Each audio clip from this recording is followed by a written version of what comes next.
Bismillahirrahmanirrahim. Assalamualaikum warahmatullahi wabarakatuh.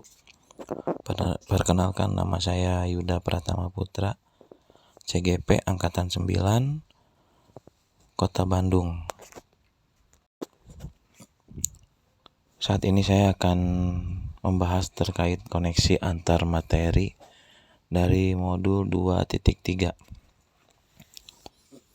Ada beberapa poin terkait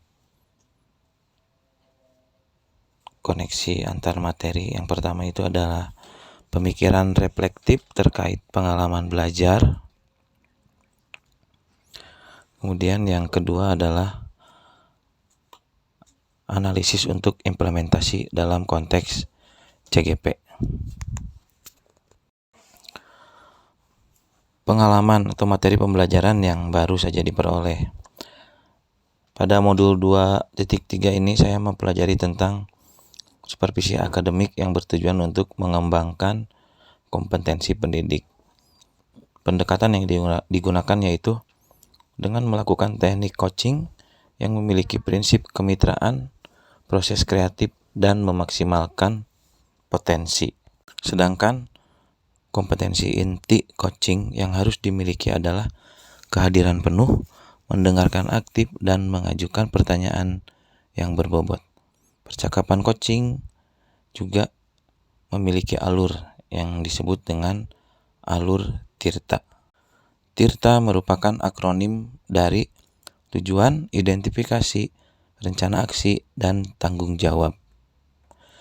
Sedangkan pada sesi akhir dalam tahapan supervisi akademik terdapat 3 siklus, antara lain tahap pra-observasi, perencanaan observasi atau pelaksanaan, dan pasca observasi atau tindak lanjut. Dalam mempelajari modul 2.3 ini, perasaan emosional muncul bergantian seiring tingkat belajar, ketertarikan, tantangan, dan keunikan yang terdapat di dalam setiap materi. Perasaan muncul selalu datang dalam mengawali tahap pembelajaran. Apakah saya bisa untuk mengimplementasikan materi tersebut? Di samping itu, rasa ketertarikan untuk mendalami modul ini, rasa bahagia muncul ketika dapat menyelesaikan semua tahap demi tahap, terutama saat simulasi praktik coaching yang luar biasa dalam ruang kolaborasi. 2 kali melakukan proses coaching. Yang pertama latihan dan yang kedua itu adalah praktek coaching secara daring. Akhirnya saya sangat optimis untuk bisa mempraktikkan teknik coaching ini dan diterapkan pada unit kerja tempat saya mengajar. Yang sudah baik berkaitan dengan keterlibatan diri dalam proses belajar, saya mulai mampu memahami lebih dalam mengenai penerapan alur percakapan TIRTA pada pelaksanaan coaching. Kemudian yang perlu diperbaiki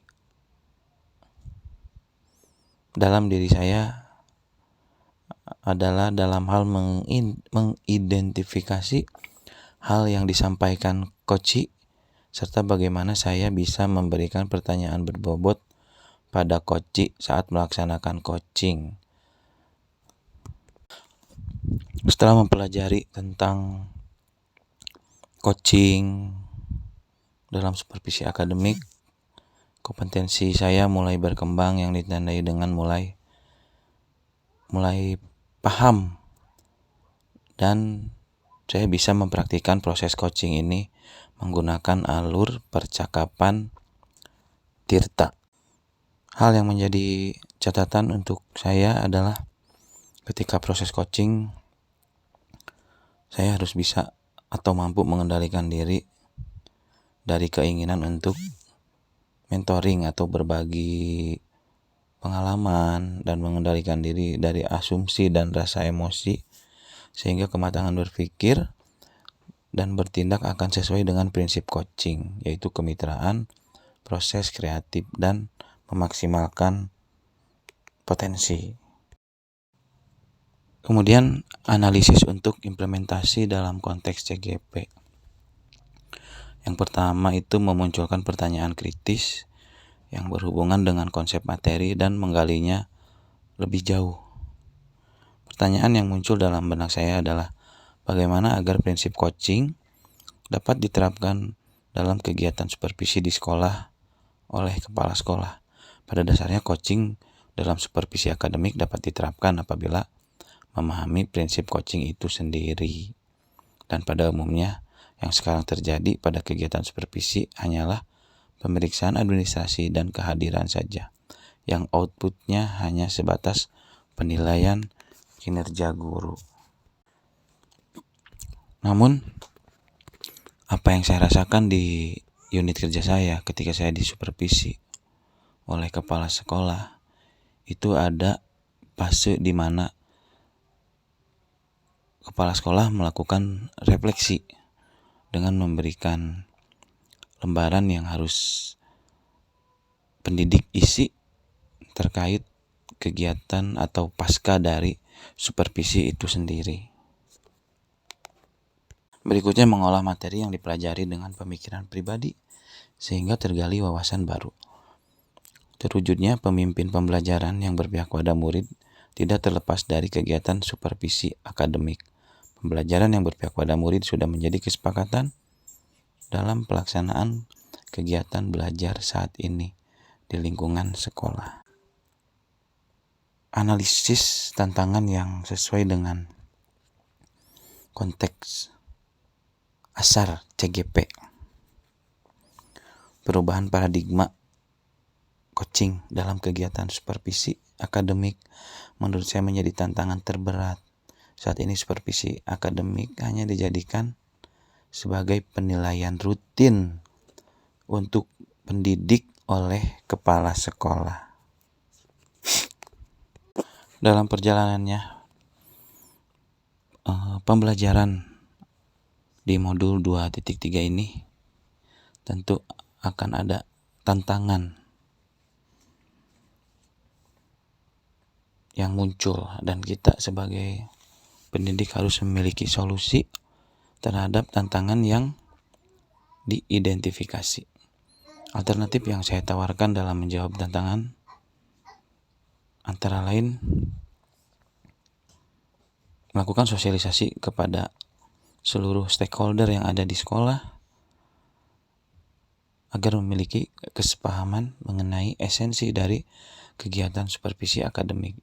Tentunya ini difokuskan kepada pendidik. Yang kedua adalah memberikan contoh praktik coaching dalam supervisi akademik melalui berbagai media informasi sebagai bentuk praktik baik yang dapat diketahui dan diterapkan oleh warga sekolah. Membuat keterhubungan terkait dari koneksi antar materi modul 2.3 ini. Saya memiliki pengalaman mengajar selama kurang lebih hampir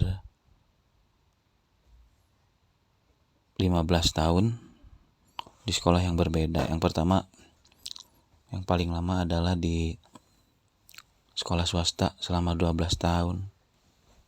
Dan sisanya sekarang di sekolah negeri. Ada hal yang berbeda dilakukan oleh kepala sekolah dalam melakukan supervisi akademik. Saat saya di sekolah swasta cenderung sudah menerapkan supervisi akademik yang ideal.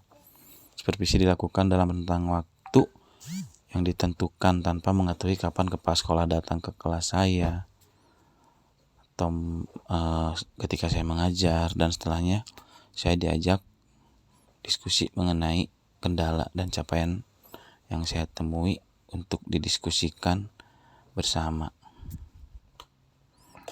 Kemudian untuk penerapan di masa yang akan datang,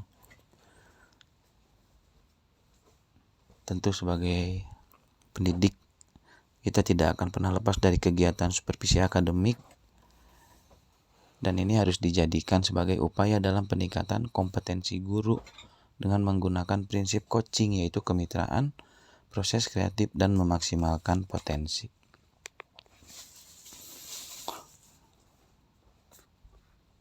Konsep atau praktik baik yang dilakukan dari modul lain yang telah dipelajari dari modul 2.1, yaitu memaksimalkan potensi setiap murid dengan kegiatan belajar yang menyesuaikan karakteristik murid.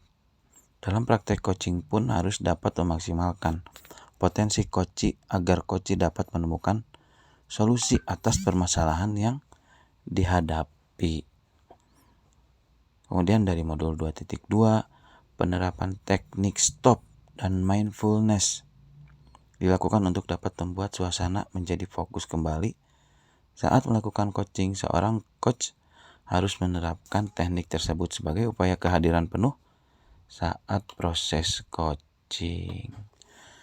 Demikian yang bisa saya sampaikan terkait koneksi antar materi di modul 2.3. Terima kasih. Wassalamualaikum warahmatullahi wabarakatuh.